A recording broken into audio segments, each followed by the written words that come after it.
Bonjour, je fais ce tirage pour voir la tendance énergétique qu'on va voir en France pour les 5 prochaines années.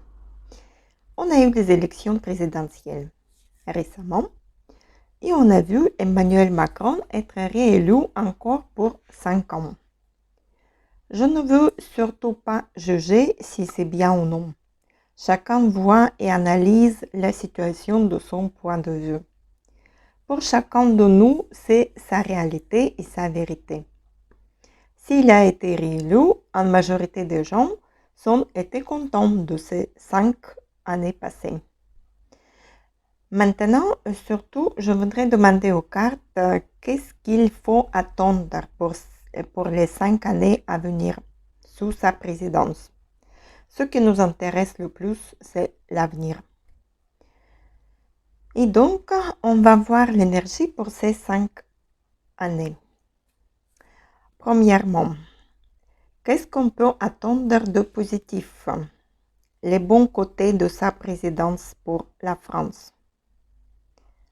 Deuxièmement, qu'est-ce qu'il y aura de négatif pendant cette période? Les mauvais côtés de sa présidence. Et pour la troisième position, on regarde le conseil pour les gens.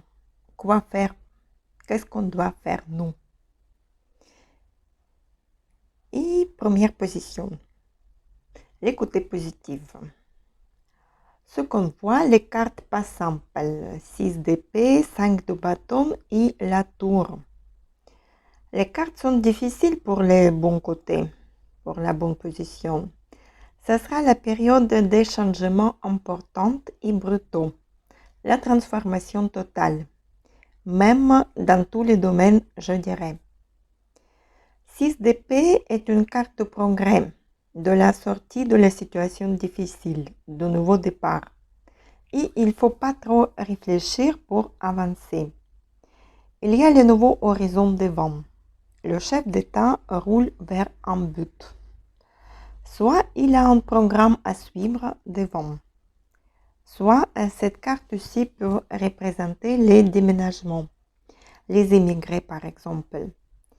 Et on verra beaucoup de réfugiés, soit ici en France, soit les Français vont partir ailleurs.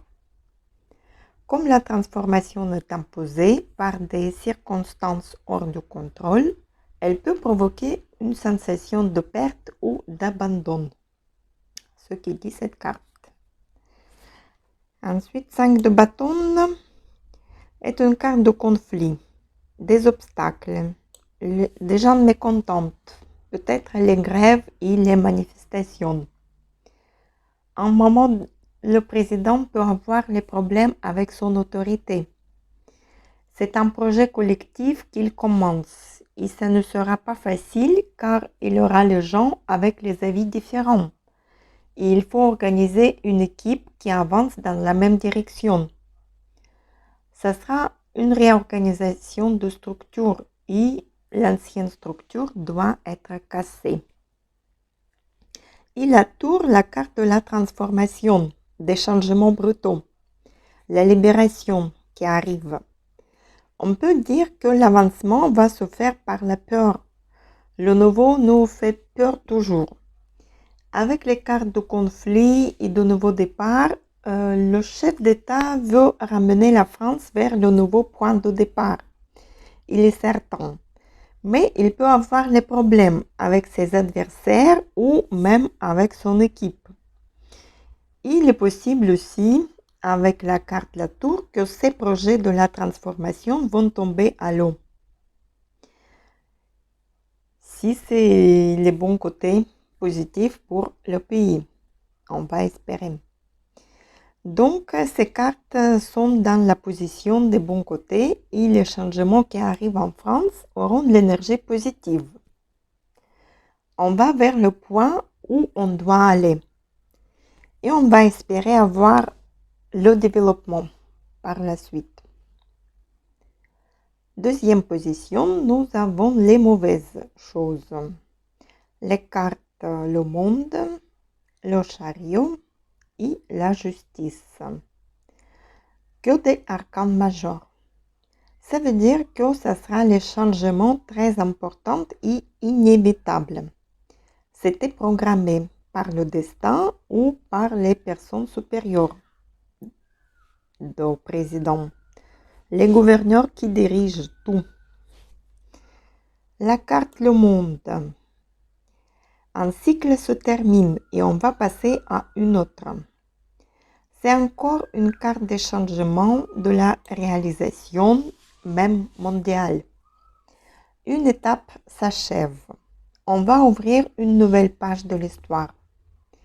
Dans cette position, elle peut indiquer encore une période d'immigration, comme une mauvaise période, soit une mauvaise gestion de la politique extérieure. Le chariot, encore une carte de progrès et de l'action. Le chef d'État va avancer sans émotion et sans hésitation.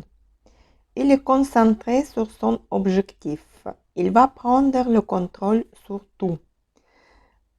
Vous voyez sur l'image un homme qui dirige ses chevaux et il veut aller plus vite. On voit un cheval blanc et un noir. C'est-à-dire, il y a les objectifs devant et pour le bien ou pour le mal, il ne voit pas la différence. Pour lui, plus important, c'est avancer au plus vite. Et la justice, c'est la carte des contrats, de partenariat, de diplomatie. Le président va prendre les décisions importantes au sujet de partenariat avec les autres pays, peut-être. Peut-être faire l'alliance, il est possible. Se réunir avec les autres États. Comme elle est dans la position des mauvais côtés de présidence, je pense que ces alliances et partenariats ne vont pas être pour notre bien. La carte peut indiquer aussi les mensonges pour éviter les conflits. Certaines vérités vont être cachées. Il est sûr que, comme avant, il ne sera plus jamais. Il faut s'attendre au bousculement, au progrès, au changement. On commence un nouveau cycle de vie. Et on a l'impression qu'on suit un scénario. On va voir où ils veulent nous ramener. Et la troisième position, le conseil pour nous. On a la papesse, la reine de Pentacles et 10 de Pentacles. La papesse, c'est une carte qui dit que l'information est fermée, elle est cachée et on ne peut pas savoir ce qui nous attend. C'est inconnu. Soit d'autre côté, elle peut conseiller. Comme conseil, elle peut indiquer que chacun doit écouter son intuition et prendre ses propres décisions. Les informations vous parviennent à travers les rêves et les symboles. Et il est important de faire attention à ces signes. Il faut voir les faces cachées des choses et réagir selon votre découverte. Vous êtes sous les émotions peut-être, mais essayez de garder le calme et faire votre choix non uniquement sous les émotions, mais aussi en utilisant l'analyse et la logique. La reine des Pentacles est une carte de l'abondance et la richesse. Ici, elle nous conseille de faire les économies, être pratique, pragmatique, stable et patiente. Il faut investir dans la terre, dans l'immobilier. Analysez la situation d'un point pragmatique. Faites tout qui est bon pour vous et votre famille. Planifiez votre budget et vos démarches. Et 10 de Pentacles, c'est à peu près les mêmes choses, est une carte de chance, de stabilité, de la famille. Nous conseille aussi d'investir dans la famille, dans l'éducation de vos enfants. C'est aussi la carte de la terre, des Pentacles. Elle conseille d'investir dans la terre, immobilier. Calculez bien vos dépenses, trouvez en balance. Soyez pratique et pragmatique. Et voilà, qu'est-ce qu'on peut faire? Chacun doit prendre la responsabilité pour sa vie et la vie de ses proches, faire un choix et passer à l'action. Chacun connaît ses points forts et ses points faibles. Vous devez comparer les risques et faire votre propre choix. Gardez l'esprit logique et analysez vos démarches. C'est pas la peine de quitter tout sans réfléchir. Comparez toutes les possibilités. Essayez de garder l'esprit calme pour construire votre propre monde et votre réalité. Car nous vivons dans notre propre réalité, dans le monde qu'on a créé, nous. Si nous disons que tout va mal, on va être malheureux. Si on voit autour les bonnes choses, nous serons sereins. Je vous souhaite très bonne journée. À bientôt.